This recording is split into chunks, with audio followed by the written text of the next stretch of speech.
First test starts on Thursday. Are England ready for Exciting, isn't it? Yeah, it's going to be good. Yeah, it's great to get Test cricket back, isn't it? You know, the Ashes seems a long time ago now, and a lot's happened since. But what approach do you think England are going to take? Slightly different to Perth Test, I'd imagine. Well, let's hope so. Yeah. Go to a third day would be good, wouldn't it? Yeah, I think that's the biggest, with who they've selected in the squad, batting and bowling wise. I think it's a bit, it's not that bullish, bowl fast, knock 'em over, whack it everywhere, job done. It's a bit more evenly balanced, circumspect, and actually let's pick a side that is a good side, which is going to play in a in a manner that is very thoughtful, I think, and actually can react to situations. I think that's the biggest thing we want to see as fans. We spoke about a lot over the winter. We want to see an England team that's smart, and when the conditions require it, we dig in. When there's opportunities to take advantage, and then with the bowling wise, it's being relentless, being that top of off, just not giving anything away, and that's where that's why Ollie Robinson's got his time back in because if he plays, it's for that reason. It's not to blast them out. It's to sort of wear them out and be skillful with the ball. And the only one that we know of the newer guys who's definitely playing is Emilio Gay. We saw him get 100 there when we were at Lord's. But will Lord's feel bigger and different as a test match than it did for him playing against Middlesex? 100%. That, yes, you're in the same place. You still walk through the dressing room, through the long room, and you're still, out onto that famous grass, but it's ramped up, the crowd, the amount of members that are there, the feeling when you're walking out to Jerusalem, all those little bits when you've got to stand there for the national anthem, all those bits add up to a massive event. And so the nerves will be there, but he's spoken about using those nerves positively. So it's hard, other than being on the same ground. I think it's hard to sort of compare what he would have felt when he was playing against Middlesex compared to what he's playing this first test match. And New Zealand aren't going to make it easy for anybody, are they? Good side to get runs against. No, they absolutely, yeah. They punch way above their weight. For the number of people in the country, it's always been said how extraordinarily they perform, and they're hard cricketers. They're relentless. All that I spoke about there. They take moments really well and capture them, and then don't let you get up from them. England are going to need to find some rhythm quickly. I guess it's the start of a big 12 months for England, isn't it? They got these test matches, then Pakistan, then go to South Africa, and then you got the Ashes looming in the summer of 27. And I guess the players are playing for all of that. Do you think Baz will be there through all of that? Do you think it's a test for Baz over this summer and the winter before we get to the Ashes, or do you think he's a lock-in for that period? Yeah, no, I think they've shown their faith in him, and I think they will continue to for quite a while. He's been circumspect about the way that the winter went. He's shown that there is some changes that need to happen, even though he was fairly bullish about that at the end of the Ashes. He's listening to all the stuff that I've seen in the lead up to it.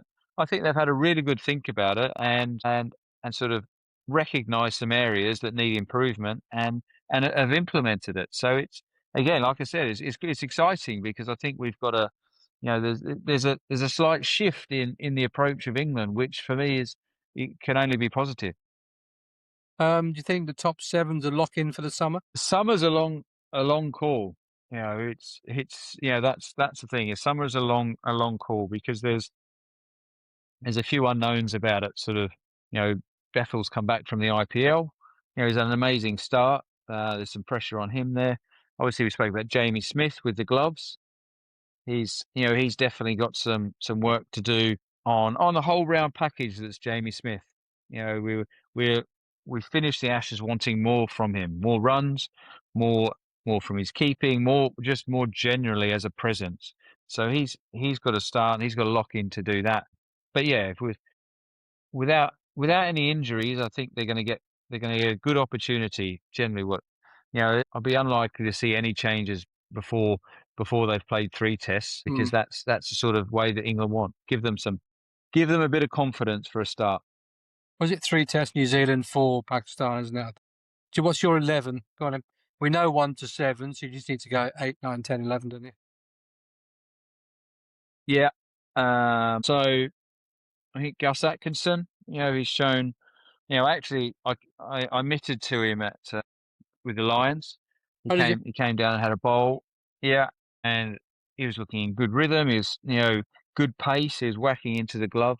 So he'd be one. So Atkinson, Tongue, and Robinson, I think, would be my bowlers, and then add to that the skipper making up as the all rounder. And then you've got the spinner, which for me, I think Shoaib Bashir is going to get a chance to come back just for his ability to hold an end. He's gone back to county cricket. He's had some decent success, and just the style of bowler he is. I think that England will go that way.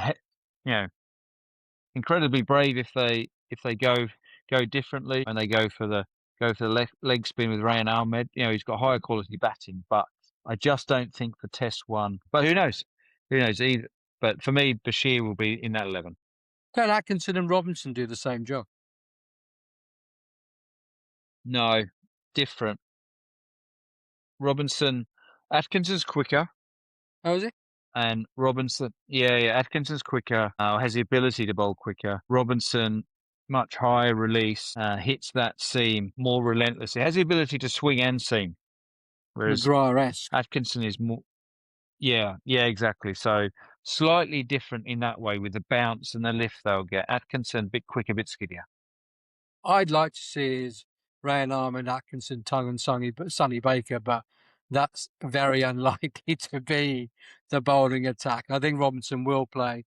I think yours is much likelier than mine. You had Rehan Ahmed with you at Beckenham, didn't you, for the Lions? How did he go there? He was, yeah, he batted nicely. He'd just come back from the IPL, so he was full of confidence, and that little experience had obviously given him a boost. He spent a lot of time working with Mushtaq Ahmed, who was helping out with the spinners as well. So probably didn't have the success he wanted out in the middle, bowling wise, but in terms of moving forward and going going into the camp where he is now, and potentially putting his name forward, I don't think he did himself any harm. So that's where it just comes up to what Stokes and McCullum want. Do they want a bit of one thing with Ryan Ahmed is he's got a bag full of tricks.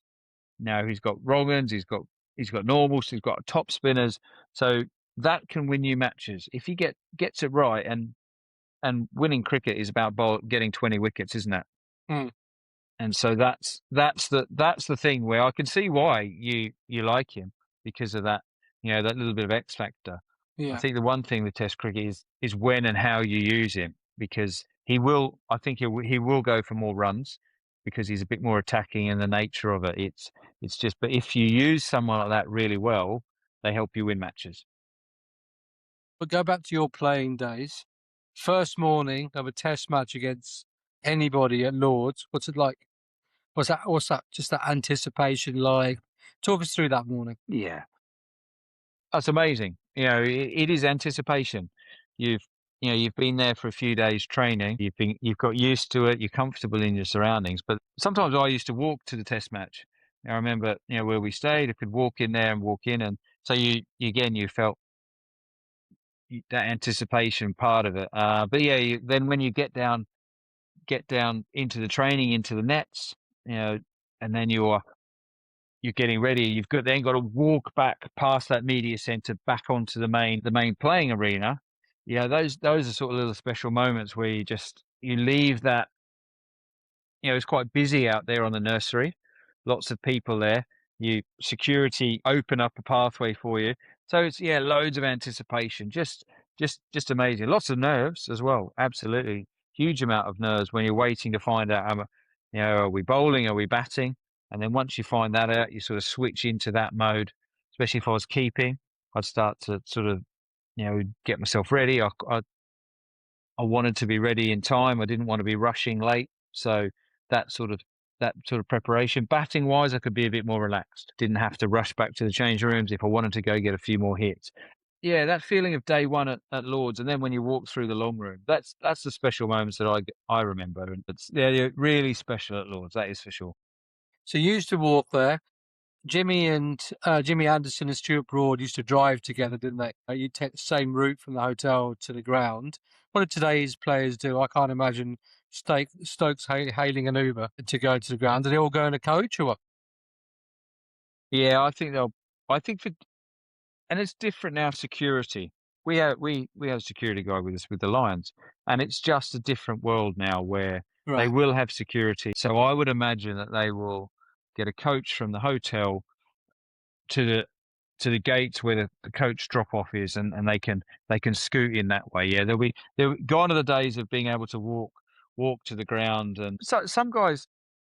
The issue is there's not much parking at Lords, so there still might be some that want to drive themselves to get there earlier, because that's the other thing. You've got to different guys have different preparation times. So some batters may want to get there before the coach arrives to get out there early with their actual, hitting balls and stuff like that. So they want a longer preparation. So it's a real individual balance.